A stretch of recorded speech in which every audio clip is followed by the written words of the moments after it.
Deus permite o fogo vir sobre a gente para ter renovação. O fogo vem para purificar. Pedro também fala que a nossa fé aprovada, quer dizer, depois de provada, é semelhante ao ouro. O ourives, ele põe o ouro no fogo, não para destruir o ouro, para queimar, mas para purificar. E o ouro fica mais valioso, mais precioso, mais caro. Então, quando o fogo vem sobre a nossa vida, e a gente tem o Espírito Santo, e tem a confiança na palavra, em Deus, sabe que está servindo a Deus, Deus está no controle, então aquele fogo não nos destrói, o fogo não nos consome, a perseguição. Você vê que a Igreja Universal sempre cresceu muito nas perseguições. Não houve uma época na Igreja Universal que ela tenha crescido mais do que na época das perseguições, de prisão, de tudo que já aconteceu, que era o fogo. O fogo vinha, a gente mantinha a fé, confiava em Deus, enfrentava sabendo que Deus estava no controle, então a gente saía daquele fogo mais forte, com mais experiência, a fé mais fortalecida. E o bispo ensina isso, todos nós. Eu sou o que sou hoje, não por conhecer a Bíblia. Eu não sou o que eu sou hoje por tanto estudo bíblico, por tempo de igreja, por muito jejum e oração. Eu sou o que sou, tudo isso é importante, mas eu sou o que sou pelo fogo que eu passei, pelo fogo que eu enfrentei. O fogo me purificou, o fogo me fortaleceu, o fogo me tornou mais forte. Tive experiências com Deus, então hoje quando vem problemas, pode doer, mas a certeza é mais intensa ainda, por quê? Porque eu já tive fogo lá atrás, e o fogo não queima quem é fogo, quem tem o Espírito Santo. Ele diz, passará pelo fogo e ele não te consumirá, não te queimará. Amém? O próprio Senhor Jesus foi batizado com o Espírito Santo e já levado para o deserto. Batismo com fogo, foi tentado pelo diabo. Então, quando você, de fato, entregou a sua vida para Deus, quando você entregou a sua vida para Deus, se você entregou a sua vida para Deus, é o que Pedro falou. Não estranheis a ardente prova que vai vir sobre vocês. Não estranhe o fogo ardente que está vindo, não. Olha, estejam preparados. Você entregou a sua vida para Deus, você recebeu o Espírito Santo, você está garantido. Você tem a garantia de prevalecer sobre tentação, diabo, pecado, tudo. Você vai permanecer. Você tem a garantia do Espírito Santo te renovar, te fortalecer, te guiar. Mas você também tem garantia que o fogo vai vir. Não tem mar de rosas.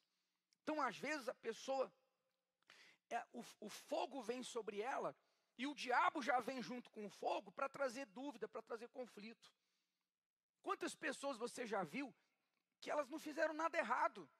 Elas estavam direitinho, servindo a Deus, cheio do Espírito Santo, fazendo a obra. Pastor, esposa, obreiros. De repente vem uma doença, um câncer, um problema grave na família, filho.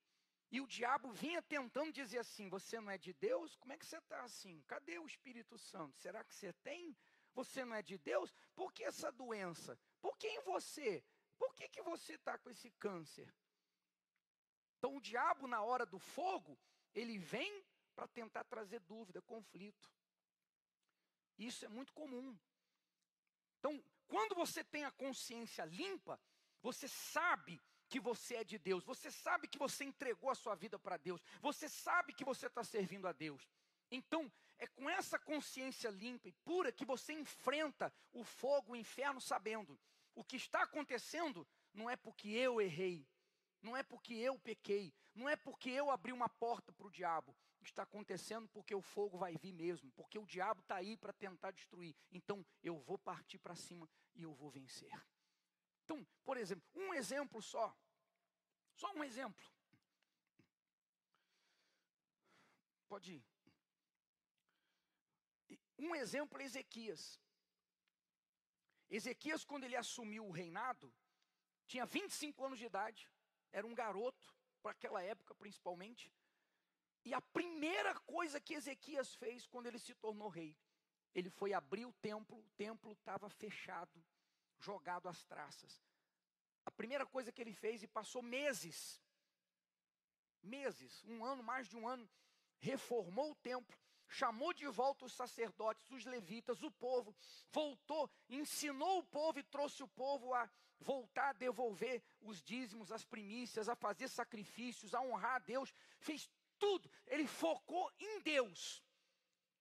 Logo no primeiro mês do seu reinado, até um ano ou mais, tudo que ele fez foi para Deus. E diz assim, e fez o que era reto aos olhos do Senhor, conforme a tudo quanto fizera Davi seu pai. Então ele fez tudo que era reto, mas aos olhos de quem? Reto aos olhos de Deus. E assim fez Ezequias em todo Judá, e fez o que era bom, e reto, e verdadeiro, perante o Senhor seu Deus. Então ele só fez o que era reto e o que era bom. E aí diz assim, depois destas coisas e dessa verdade, que coisas? Que coisas? Tudo que ele tinha feito para Deus. Os meses que ele passou envolvido com as coisas de Deus e trazer toda a nação de volta para Deus. Quer dizer, depois que ele fez tudo que era certo, depois que ele fez tudo que era reto, depois que ele fez tudo que era correto, justo, veio Senaqueribe. Está sendo claro? Não é depois que pecou, depois que errou, depois que caiu, não. Depois que ele fez tudo que era certo. Então veio o batismo de fogo. Veio esse inimigo. O que ele tinha feito de errado? Nada, porque está escrito que ele fez tudo. Não fez o que era só bom, correto, justo, mas tudo. O que ele fez? Então, tinha algum motivo para o diabo vir contra ele? Não tinha motivo nenhum. Não era para vir. Mas veio. E Deus permitiu. E Deus deixou. E Deus nem avisou que ia vir. Para que ali ele, então, diante daquele fogo, ele provasse a sua confiança em Deus. Ele olhasse para Deus. Ele confiasse no caráter de Deus. Então, diante daquela situação, ele foi a Deus. E Senaqueribe, pessoal, era um rei que estava destruindo todo mundo, matando. Ele estava sendo invencível. O que esse rei fazia? Quando os reinos não queriam se entregar, então quando ele conseguia vencer, ele pegava os homens, colocava num caldeirão de óleo quente, começava a torturar. Torturas terríveis para espalhar. Falar, olha, quem não se render a mim vai ser isso aqui. Quem não se render vai ser isso. Então estava espalhando terror. E chegou até Ezequias, ele não tinha condição de enfrentar aquele rei. E o rei ainda disse, qual foi o Deus que me defendeu? Ou defendeu o povo aí das minhas mãos? Nem o seu Deus, Ezequias, ainda ofendeu a Deus também. Mas Ezequias não se intimidou. Amém? Ele confiou, Deus falou com ele, manteve a fé, não teve medo. Então, no final das contas, depois de tanta humilhação, esse rei foi tão petulante e tentando amedrontar, que ele falou assim, para todo mundo ouvir, olha, se vocês não se entregarem, quer dizer, além de tudo que vocês sabem que eu faço, vou queimar vivo, jogar num caldeirão de óleo quente, isso, aquilo, eu vou fazer vocês comerem as fezes de vocês e beberem a urina de vocês. Quer dizer, ele partiu com terror. Mas Ezequias falou para o povo, não temam esse homem, porque Deus é conosco. Amém? Então, diante daquele fogo, diante do que ele não podia suportar, mas porque ele estava bem com Deus, então ele foi para dentro do fogo. O fogo não queima quem está com Deus. O fogo não queima quem tem o fogo dentro de si. Só purifica. Então, às vezes, você talvez até tenha o Espírito Santo, você está tudo certinho com Deus, e de repente você está agora com um Senaqueribe na tua vida. Você está lá, você levantou um demônio lá no seu trabalho, sei lá. E de repente você vinha lá, por quê? Mas meu Deus, o que eu fiz? Então não caia na cilada do diabo, não pergunte o que você fez não. Se você tem consciência que está certo diante de Deus, então vai para cima. Vai para cima porque Deus é com você. Então, é o que o bispo diz, qual é a certeza que nós temos que Deus é conosco? A certeza que nós somos com Ele. Então eu tenho certeza que eu sou com Ele, eu sou dele. Eu faço o que Ele me pede, então eu tenho certeza que Ele é comigo. E nenhum fogo vai poder nos destruir. Ficou claro? Então o fogo vem, batismo com fogo. São guerras de, às vezes perseguição, mas não importa o que seja. Então, eu sou de Deus, eu me entreguei. Então vá para cima. Faça como Ezequias, que encorajou o povo. Não tenham medo dele, não ouçam o que ele está dizendo, porque o nosso Deus é conosco. E Deus agiu de uma forma, assim como ele foi arrogante, Deus agiu de uma forma, a intensidade, a proporção da arrogância dele. Porque ele não conseguiu lançar uma flecha sobre a cidade. Fugiu como um cachorrinho com o rabo no meio das pernas e depois morreu ajoelhado adorando os seus deuses. Porque o nosso Deus é todo poderoso. E se você dá a tua vida para Ele, não tem nada que possa derrotar você. Então encare, enfrente, porque Deus é contigo. Não curve a cabeça, não entre em conflito, não fique procurando o que não existe.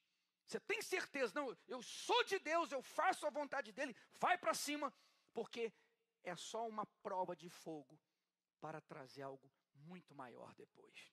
Porque depois de Senaqueribe, ele arrebentou ainda mais. E nós vamos arrebentar. Então, quando você se batiza nas águas, recebeu o Espírito Santo, fica tranquilo. É igual Davi. Quando ele foi ungido para ser rei, foi possuído pelo Espírito Santo. Venceu o Golias, venceu isso, venceu aquilo. Daqui a pouco ele estava fugindo igual um animal, o sogro querendo matá-lo. Mas daqui a pouco ele estava como rei no lugar do injusto e perseguidor. Amém? Então a gente sempre vai terminar por cima. No altar com o nosso Deus. Não importa o que a gente passe, nós já sabemos qual vai ser o final. Por isso que é bom ter aliança com Deus. Quem é só da igreja não tem essa garantia. Quem só faz corrente não tem essa garantia. Mas quem faz aliança com Deus e entrega a vida tem essa garantia. Você crê? Então você está abençoado. Para assim como Ezequias, você passar por cima do inferno, seja ele qual for. E você vai arrebentar para a glória de Deus. Tá ligado? Você crê? Então sejam abençoados em nome de Jesus.